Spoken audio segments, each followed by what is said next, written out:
สวัสดีค่ะวันนี้เราจะมาพูดถึงการแนวคิดและหลักการสื่อสารนะคะการสื่อสารสุขภาพการสื่อสารสุขภาพหมายถึงการดำเนินงานเพื่อการสื่อสารสองทางนะคะระหว่างผู้รับสารและผู้ส่งสารที่เปิดโอกาสให้ประชาชนสามารถเข้าถึงข้อมูลข่าวสารด้านสุขภาพได้ง่ายและทั่วถึง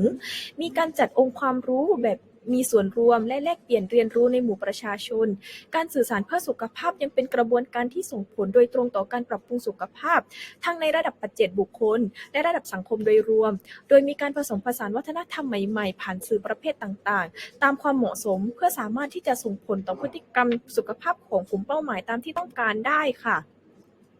ความสำคัญของการสื่อสารสุขภาพนะคะการสื่อสารสุขภาพสามารถช่วยชีวิตประชาชนรู้จักวิธีรักษาสุขภาพของตนและคนใกล้ตัวค่ะเช่นช่วยให้คนไข้เลือกวิธีการรักษาที่เหมาะสมปฏิบัติตัวตามคำแนะนำของแพทย์ได้ถูกต้องการสื่อสารสุขภาพช่วยป้องกันการระบาดของโรคได้ช่วยทำให้ประชาชนรู้จักวิธีป้องกันลดความตื่นตระหนกของประชาชนเมื่อประชาชนมีความรู้ในการหลีกเลี่ยงป้องกันมีการร่วมมือที่ดีการระบาดโรคก็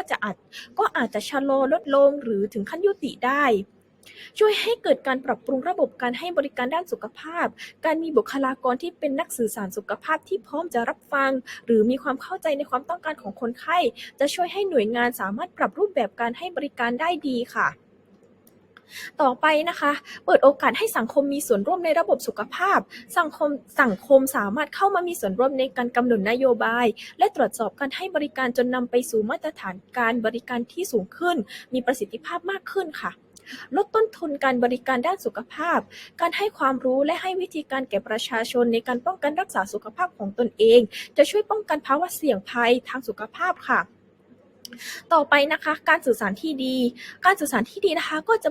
จะมีการสร้างสัมพันธภาพที่ดีการพูดให้จูงใจผู้ฟังการรับฟังด้วยความต้องการของผู้ฟัง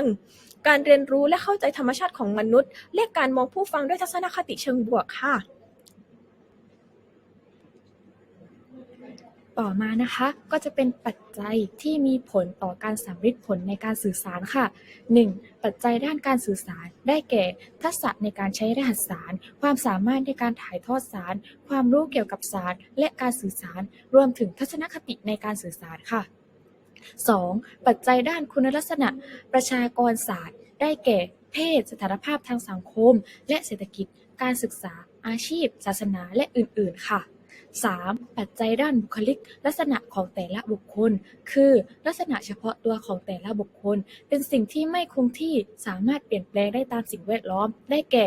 ความนับถือตนเองความก้าวร้าวนั่นเองค่ะต่อมานะคะก็จะเป็นปัจจัยและอุปสรรคในการสื่อสารค่ะก็จะประกอบได้แก่ 1. ปัญหาและอุปสรรคที่เกิดจากผู้ส่งสารซึ่งหมายถึงผู้ส่งสารขาดคุณสมบัติที่ดีไม่มีความสามารถและความพร้อมในด้านต่างๆดังนี้ค่ะได้แก่ 1.1 ผู้ส่งสารขาดความรู้ความเข้าใจเกี่ยวกับสารที่ต้องการสื่อหรือมีข้อมูลไม่เพียงพอค่ะ 1.2 ผู้ส่งสารขาดความสามารถในการถ่ายทอด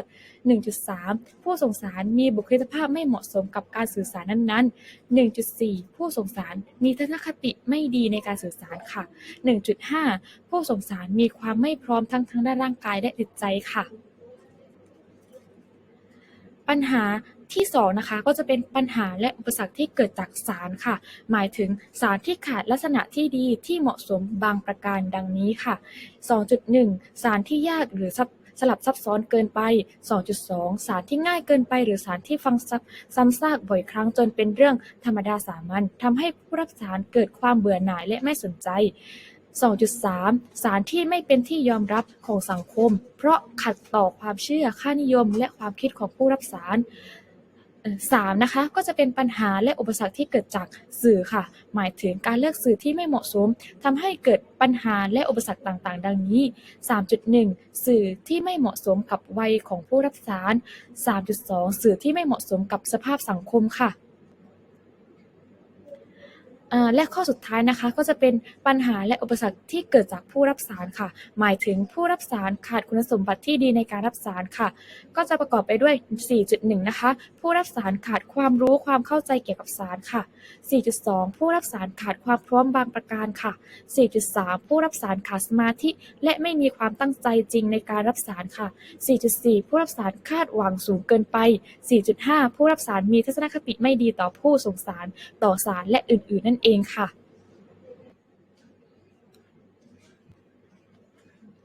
และในหัวข้อต่อไปนะคะ องค์ประกอบของการสื่อสารสุขภาพ 1. ผู้ส่งสาร หน่วยงานหรือบุคลากรที่จะเป็นผู้สื่อสารสุขภาพ มักเป็นหน่วยงานหรือบุคลากรด้านสาธารณสุข ซึ่งมีหลายระดับ ผู้ส่งสารจะต้องสามารถเข้าถึงกลุ่มเป้าหมาย มีความน่าเชื่อถือ และเป็นที่ไว้วางใจของกลุ่มผู้รับสารเป้าหมาย 2. สารที่ดีจะต้องสนองความต้องการของผู้รับสาร ผู้รับสารสามารถเข้าใจได้ง่าย และนำไปปฏิบัติตามได้ค่ะ 3. นะคะ ช่องทางต้องสอดคล้องกับสาร ผู้รับสารตลอดจนเป้าหมายในการสื่อสาร สื่อผสม หรือการใช้สื่อที่หลากหลาย จึงน่าจะมีประสิทธิภาพมากที่สุด 4. นะคะ ผู้รับสาร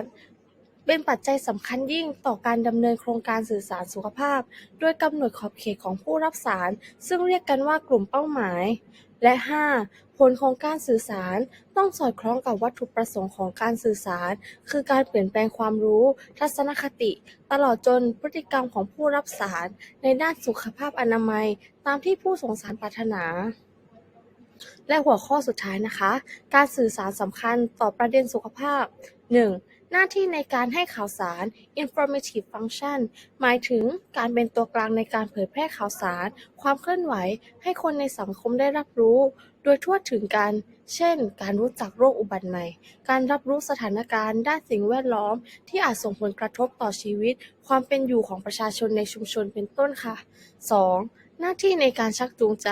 persuasive function หมายถึงการโน้มน้าว ชักจูงใจให้เชื่อ และคล้อยตามในสิ่งที่ผู้ส่งสารได้สื่อสารออกไป ในการสื่อสารสุขภาพ สื่อจะต้องตรวจสอบข้อมูลหรือสาร ก่อนนำเสนอผ่านสื่อไปยังผู้รับสารอย่างละเอียดถี่ถ้วนค่ะ ไม่ก่อให้เกิดความเข้าใจผิด หรือความตื่นตระหนกต่อสังคม และสุดท้ายนะคะ หน้าที่ในการให้ความรู้ educational function หมายถึงการสร้างความรู้ความเข้าใจในประเด็นใดประเด็นหนึ่ง สื่อจึงต้องทำหน้าที่เป็นตัวกลางให้ความรู้ที่ถูกต้อง เพราะเมื่อประชาชนได้รับความรู้ที่ถูกต้องแล้ว ก็จะส่งผลต่อทัศนคติที่เชื่อ คล้อยตามและประพฤติหรือลงมือปฏิบัติในสิ่งที่สื่อถ่ายทอดออกไป ซึ่งจะถือว่าเป็นผลสำเร็จค่ะ เราขอจบการนำเสนอเพียงเท่านี้นะคะ เราคาดหวังว่าเพื่อนๆจะได้รับความรู้ในการเรียนรู้สื่อในครั้งนี้ และถ้าหากว่ามีข้อผิดพลาดประการใด ขออภัยมาณที่นี้ด้วยค่ะ ขอบคุณค่ะ